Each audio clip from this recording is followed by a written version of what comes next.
আসসালামু আলাইকুম ভাইয়ারা, হোপফুলি তোমরা সবাই ভালো আছো। তো আজকে আমরা যেটা করবো, তোমাদের আরগুণন পদ্ধতিতে আমরা দুই তরফ সরলরেখার সমাধান শিখবো। ঠিক আছে, দেখো আরগুণন বা এটাকে আমরা বলতে পারি বজ্রগুণন পদ্ধতি, অর্থাৎ আরগুণনও বলতে পারি, চাইলে বলতে পারি এটা আমরা বজ্রগুণন পদ্ধতিও আমরা বলতে পারি। ওকে, আচ্ছা আমরা শিখবো আজকে এই আরগুণন পদ্ধতিতে আমরা সমাধান। তোমাদের বইয়ে আরগুণন পদ্ধতি নিয়মে এগুলা ম্যাথ দেওয়া আছে, তবে আরগুণন পদ্ধতিটা তোমাদের বেশি ইম্পর্টেন্ট। ঠিক আছে, তো আরগুণন পদ্ধতিটা তোমাদের পরীক্ষায় যদি সৃজনশীল থাকে তাহলে আরগুণন পদ্ধতিটাই তোমাকে দিয়ে থাকে। ঠিক আছে, দিয়ে থাকে মাঝে মাঝে দেয়, মানে বেশিরভাগ সময় দিয়ে থাকে এবং মাঝে মাঝে বাইকগুলো দিয়ে থাকে। ওকে, দেখো এই পদ্ধতি, আসলে এই পদ্ধতিটা কি আজকে এটা নিয়ে খুব বেসিক আলোচনা করবো এবং আমরা একটি মাত্র ম্যাথ প্র্যাকটিস করবো এবং ম্যাথটাকে আমরা বুঝবো। ঠিক আছে, আজকে কাজ শুধুমাত্র আমাদের বোঝার উপর ডিপেন্ডেন্ট। ঠিক আছে, অর্থাৎ আমরা কাজ শুধুমাত্র বুঝবো। ঠিক আছে, নেক্সট ক্লাসে আমরা ম্যাথ প্র্যাকটিস করবো, সমস্যা নেই। ওকে, তো দেখো কি বলা হয়েছে, এই পদ্ধতিতে একটি সূত্রের উপর ভিত্তি করে তৈরি করা হয়। এই পদ্ধতিটা মূলত আমাদের একটা সূত্রের উপর ভিত্তি করে তৈরি করা হয়। সূত্রটা হলো আমাদের নিজের এটা আমরা পড়ে দিচ্ছি। তার আগে দেখো এখানে কি বলা হয়েছে, যে প্রথম সমীকরণ দুটিকে আমরা এই পদ্ধতি, দেখো এই পদ্ধতি আমরা পড়ছিলাম না প্রথম ক্ষেত্রে, প্রথম যখন আমরা এই অধ্যায়টা শুরু করি সেক্ষেত্রে আমরা পড়ছিলাম কিরকম, যে ax plus by equals to c। এরকম একটা পদ্ধতি আমরা পড়েছিলাম, এরকম আমরা পদ্ধতি একটা পড়েছিলাম না? হ্যাঁ, এরকম কিন্তু আমরা পদ্ধতিটা পড়েছিলাম। দেখি তো ভিডিওটা হচ্ছে নাকি। ওকে, ভিডিওটা হচ্ছে। ওকে, আমরা ঠিক এরকম একটা পদ্ধতি পড়েছিলাম, তাই না? আচ্ছা, এখন আমরা এরকম পদ্ধতি আমরা পড়ছিলাম, কিন্তু এই ক্ষেত্রে আগুনের ক্ষেত্রে আমরা এই যে সিটা ছিল না ভাইয়া, এই সিটা শুধুমাত্র আমরা এক পাশে রেখে আমরা কাজ করব, x plus by plus c equals to 0। ওকে, এই পদ্ধতি আমরা এখানে অ্যাপ্লাই করে আমরা এই সমীকরণগুলো সমাধান করব। ঠিক আছে, দেখো মানে এই হলো আমাদের এই পদ্ধতিতে আনবো, দিন আমরা সমাধান করার চেষ্টা করব। তাহলে দেখো যদি এরকম পদ্ধতি আমরা আনতে চাই তাহলে আমাদের সম্পূর্ণ সমীকরণটা, মানে দুইটা যে সমীকরণ থাকে আমাদের, এই দুইটা সমীকরণ তাহলে আমাদের কেমন হবে, তাহলে এরকম হবে না যে a1x plus b1y plus c1 equals to 0, এরকম একটা হবে। এবার একটা হবে হলো a2x plus b2y plus c2 equals to 0। এগুলো আমরা জানি, প্রথমে আমরা পড়েছিলাম। শুধুমাত্র আমাদের এই ধ্রুবপদ আমাদের c, ধ্রুবপদ শুধুমাত্র আমাদের এক পাশে এবং বাকি পাশে 0, মানে আমাদের সমীকরণটা হবে এরকম। ঠিক আছে, এরকম দুইটা আমাদের সমীকরণ হবে, এরকম পাঁচ সমীকরণ হবে না, মানে এরকম ভাবে আনতে হবে আমাদের। যেরকমই দেওয়া থাকুক, যদি আমাদের এই পদ্ধতি দেওয়া থাকে তাহলে আমাদের কি করতে হবে, এই পদ্ধতি থেকে ট্রান্সফার করে এই পদ্ধতিতে আমাদের আনতে হবে। আর এই পদ্ধতি দেওয়া থাকলে আমরা এই পদ্ধতিতেই করবো। ঠিক আছে, আচ্ছা এখন দেখো আমরা কি বলছিলাম, যে এই পদ্ধতি একটি সূত্রের উপর ভিত্তি করে তৈরি, এটা সূত্রের উপর ভিত্তি করে। সূত্রটা দেখো আমাদের এখানে তুলে দিচ্ছি তোমাদের, এটা আমাদের এখানে সূত্র। এই সূত্রটা খুব ইম্পর্টেন্ট সূত্র, এটার জন্য তোমরা চাইলে মুখস্থ করতে পারো, আমি একটা ট্রিক্স তোমাদের দেখাই দিচ্ছি এখনই। দেখো আমাদের ফার্স্টে তিনটা ক্ষেত্রে আমরা যেটা কাজ করবো, আমরা এই ক্ষেত্রে তিনটা জিনিস কাজ করবো। কি জিনিস কাজ করবো তিনটা, দেখো তো। ফার্স্টে আমরা এখানে x নেমে একটা দিলাম। ঠিক আছে, অর্থাৎ আমাদের x চলকের জন্য একটা ধরবো সমান সমান, y চলকের জন্য একটা ধরবো, এবং বাকি যেটা ধ্রুবপদ আছে ধ্রুবপদটার জন্য আমরা শুধুমাত্র কি ধরবো, 1 ধরবো। এই ধ্রুবপদটার জন্য আমরা শুধুমাত্র 1 ধরবো, মানে বাকি যেটা থাকে এই ধ্রুবপদ যেটা, এটার জন্য আমরা শুধুমাত্র 1 ধরবো। হ্যাঁ, ঠিক আছে, এইভাবে আমরা তিনটা দাগ দিব। x চলকের জন্য একটা ধরবো, y চলকের জন্য এইভাবে একটা ধরবো, এবং ধ্রুবপদের জন্য একটা ধরবো। ধরলাম এবার। এখন দেখো x চলকের জন্য আমাদের x x যে চলক সহগ যেগুলো আছে, x চলক সাথে যে আমাদের সহগ আছে, সহগ আর x চলক, অর্থাৎ x চলকের সহগ বাদে দুইটা সমীকরণে x চলক এবং x চলকের সহগ যেটা আছে এটা বাদে বাকি যে কাজগুলো আছে ওইগুলো নিয়ে আমরা এখানে এই কারণে ভ্যালু বসাবো। সেক্ষেত্রে দেখো আমরা কি করব, যেমন প্রথম সমীকরণ মনে করলাম আমাদের এটা হলো আমাদের 1 নাম্বার সমীকরণ, এটা আমাদের 2 নাম্বার সমীকরণ। ঠিক আছে, এটা আমাদের 1 নাম্বার, এটা 2 নাম্বার সমীকরণ। এখন দেখো 1 নাম্বার সমীকরণে আমাদের কি করব, আমরা দেখো 1 নাম্বার সমীকরণে y এর কিন্তু আমরা x এর জন্য করব, তাহলে আমরা এইটুকু সম্পূর্ণ আমাদের বাদ, x এর জন্য করলে আমাদের এইটুকু বাদ, বাকি যেগুলো আছে অর্থাৎ যেগুলো x আছে তাহলে এগুলো বাদ, x এর জন্য ধরলে x এর সহগ যেগুলো আছে এগুলো বাদ। আচ্ছা, তাহলে আমাদের দেখো বাকি আছে আমাদের ধ্রুবপদ আর y এর চলকগুলো। ওকে, দেখো দেখো প্রথম সমীকরণে y চলকের আমাদের সহগ কি দেওয়া আছে, b1, তাই না? b1 না, y চলকের সহগ কি দেওয়া আছে, b1। প্রথম সমীকরণে y চলকের সহগ হলো b1। প্রথম সমীকরণে y চলকের সহগ দ্বারা দ্বিতীয় সমীকরণে ধ্রুবপদটা আমরা গুণ করব। তাহলে কি করলাম আমাদের, অর্থাৎ এইভাবে আমরা গুণ করলাম, তাই না? এইভাবে গুণ করলাম আমরা, দেখো তো, অর্থাৎ y চলকের প্রথম সমীকরণে y চলকের সহগ দ্বারা দ্বিতীয় সমীকরণে ধ্রুবপদটাকে আমরা গুণ করলাম। তাহলে কি হচ্ছে, দেখো b1 c2, তাই না? দেন আমরা দেব এখানে মাইনাস দেব। এখন দেখো আমরা আবার কি করব, আবার 2 নাম্বার সমীকরণে y এর যে সহগ আছে b2, এই b2 দ্বারা আমরা আবার প্রথম সমীকরণের যে ধ্রুবপদটা আছে এটা দ্বারা গুণ করব। তাহলে b2 এবং c1, তাই না? b2 c1, তাহলে এটা কেমন হচ্ছে, এটা হচ্ছে এরকম, অর্থাৎ এইভাবে গুণ হচ্ছে, তাই না? এইভাবে গুণ হচ্ছে না? তাহলে আমাদের কি প্রসেসটা হলো, দেখো প্রসেসটা হলো এরকম গুণ হচ্ছে, তাই না? আচ্ছা, এখন আমরা কি করলাম এখানে, দেখো সম্পূর্ণ আমরা বলতেছি যে আমরা যখন এইভাবে আমরা তিনটা ধরবো, একটা x চলকের জন্য ধরবো, y চলকের জন্য ধরবো, এটা ধ্রুবপদের জন্য ধরবো আমরা। দেন আমরা x চলকের জন্য যেটা আছে, x চলকের জন্য শুধুমাত্র x চলক বাদে যেটা বাকিগুলো থাকবে ওইগুলো নিয়ে কাজ করব। তাহলে আমাদের x চলক বাদ মানে এটা বাদ, বাকি আছে আমাদের y চলকের এবং ধ্রুবপদেরটা। তাহলে প্রথম সমীকরণে আমরা y এর সহগ দেখলাম b1, এই y এর সহগ দ্বারা আমরা দ্বিতীয় সমীকরণ ধ্রুবপদটাকে গুণ করলাম, দেন বিয়োগ চিহ্ন দিব, আমরা এটা সর্বদা আমরা বিয়োগ চিহ্ন দিব, দেন আমাদের 2 নম্বর সমীকরণে y এর সহগের সাথে আমরা 1 নম্বর সমীকরণে ধ্রুবপদটাকে আমরা গুণ করলাম। ঠিক আছে, ধ্রুবপদটাকে আমরা গুণ করলাম, ঠিক আছে। ওকে, এখন দেখো যেটা কি করব আমরা, এখন আমরা যেটা করব সেটা হলো, এখানে দেখো আমাদের কিন্তু আমরা একটা প্রসেস দেখানোর কাজ করছি। দেখো আমাদের প্রথমে আমরা এখানে এটা পাচ্ছিল, তারপর আমরা এখানে নিচে আসছে, এখানে এটা আসছে নিচে, তাহলে আমরা দেখো আচ্ছা এরপর দেখাচ্ছি এভাবে গুণ করলাম। দেন আমাদের y এর ক্ষেত্রে যাচ্ছি, এবার আমরা দেখো y এর ক্ষেত্রে যাবো আমরা এখন ধরো আমাদের x এর কাজটা সম্পূর্ণ শেষ, এখন যাবো আমাদের y এর ক্ষেত্রে। তাহলে y এর ক্ষেত্রে আমরা কি করব, y এর ক্ষেত্রে আমরা যেটা করব, y এর ক্ষেত্রে আমরা শুধুমাত্র y টা বাদ দিয়ে দেব, দেখো আমরা এটা আমি এইভাবে আমি নিচে একটা তুলি, দেখো a1x b1y c1 0 এবং a2x b2y c2 0, তাই না? এগুলো আমাদের দুইটা সমীকরণ ছিল আমাদের, তাই না? দুইটা সমীকরণ আমাদের ছিল। এখন যেটা করব সেটা হচ্ছে আমাদের y চলক শুধুমাত্র, যেটা আমাদের y চলকের জন্য ধরেছি, তার মানে y চলকটা সম্পূর্ণটা আমাদের এটা বাদ হয়ে যাবে, মানে এটাকে বাদ দিয়ে বাকি যে চলকগুলো রয়েছে এবং ধ্রুবকটা রয়েছে এটা আমরা কাজ করব। দেখো এখন যেটা করব যে প্রথম সমীকরণ, এটা আমাদের প্রথম সমীকরণ এবং এটা আমাদের 2 নম্বর সমীকরণ বললাম।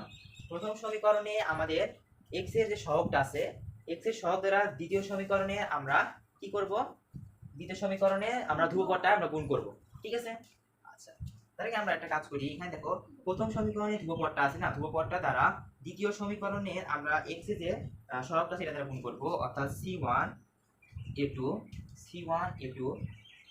মাইনাস, এখন দেখো আমাদের এটা আমাদের c2 এবং এই আমাদের c2 দ্বিতীয় সমীকরণ ধ্রুবক দ্বারা, অর্থাৎ c2 দ্বারা আমরা গুণ করব কাকে, a1। ওকে, আচ্ছা এইভাবে গুণ করব। তাহলে দেখো আমরা কি করলাম, এখানে যে এটা দ্বারা আমরা গুণ করলাম হলো আমাদের সরাসরি এটাকে, দেন আমরা এটা দ্বারা গুণ করলাম হলো আমাদের এটাকে, ঠিক আছে। এইবার গেল আমাদের এটা হলো y চলকের জন্য আমরা করলাম এইভাবে, দেন আমরা চলে যাবো এবার ধ্রুবপদের জন্য। ধ্রুবপদের ক্ষেত্রে আমাদের ধ্রুবপদের মান যেটা আছে এটা বাদ যাবে, বাকি থাকবে যেগুলো সেগুলো নিয়ে, অর্থাৎ আমাদের x চলক y চলক থাকবে ওটা নিয়ে কাজ করব।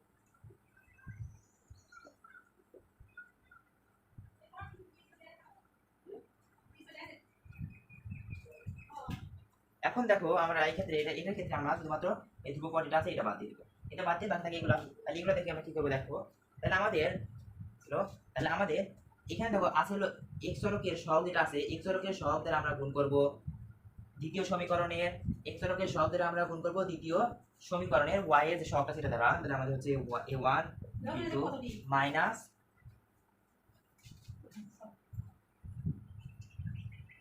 আবার যেটা করবো সেটা হলো 2 নম্বর সমীকরণে যে আমাদের x এর যে সহগটা আছে, x এর সহগ দ্বারা 1 নম্বর সমীকরণে y এর যে সহগটা সেটা গুণ করব, তাহলে আমাদের কি হচ্ছে a2,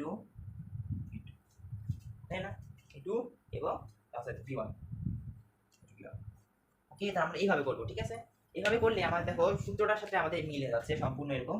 তোমরা চাইলে সূত্রটা মুখস্থ রাখতে পারো বা এইভাবে তোমরা বের করতে পারো, ঠিক আছে। আমি আরেকটা প্রসেস তোমাদের দেখাবো এখন, সেটা হলো আরেকটা প্রসেস দেখাই, দেখো প্রসেস দিই, এগুলো আমি আবার মুছে দিই, আমি তোমাদের দেখাচ্ছি প্রসেসটা কিরকম। দেখো আমি এটা করছি আবার, যে a1x plus b1y plus c1 equal to 0, a2x plus b2y plus c2 equal to 0। এখানে আমরা ধরে নিই সবগুলো মনে করছি x equals to y equals to 1, হ্যাঁ।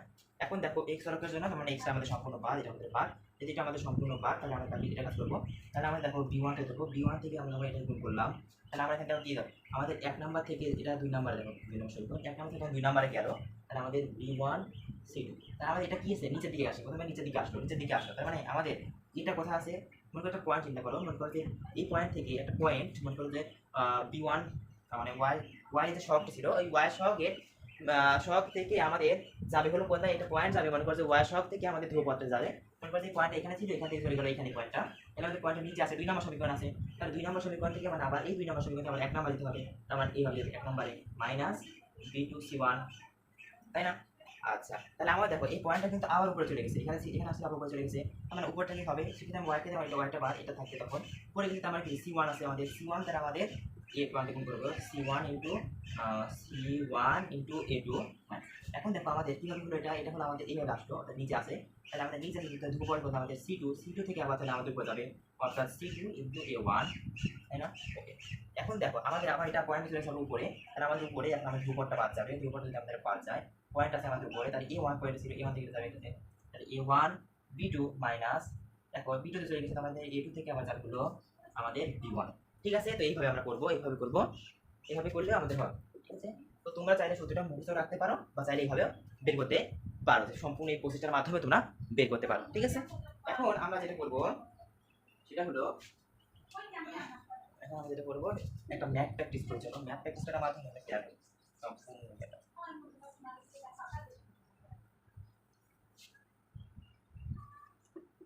ম্যাথ প্র্যাকটিস করি,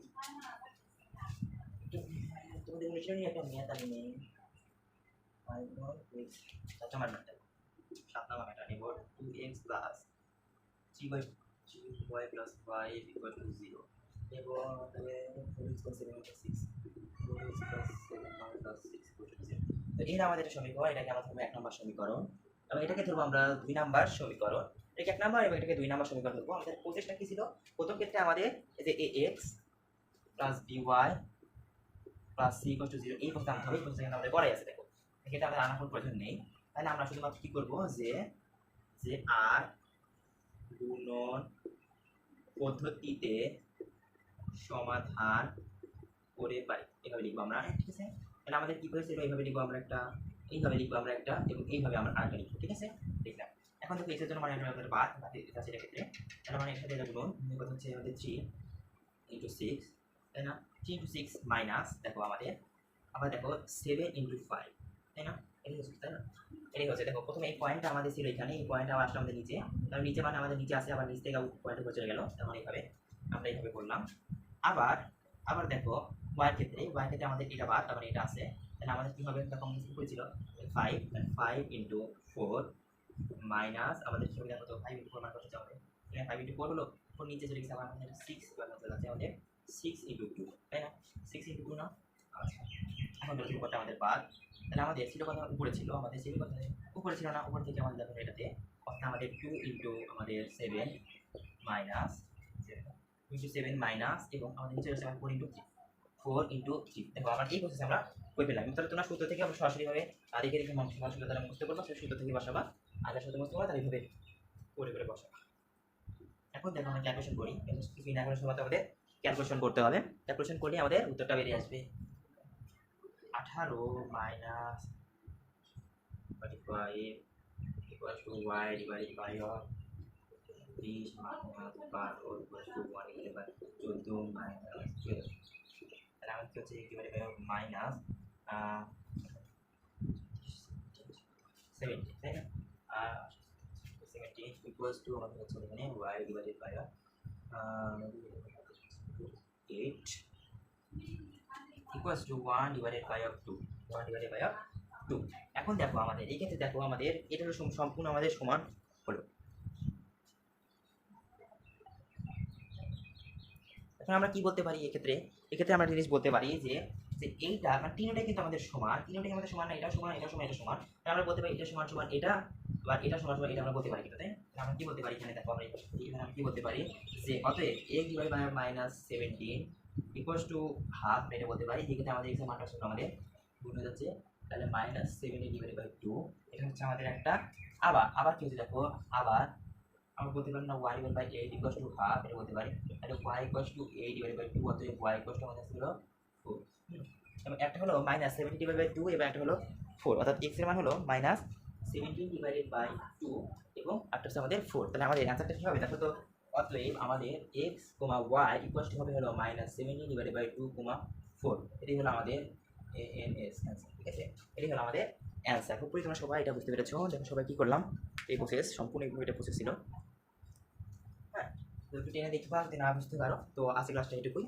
তো কেমন তোমরা সবাই জানাবো, তো ভালো থাকো, সুস্থ থাকো, আসসালামু আলাইকুম।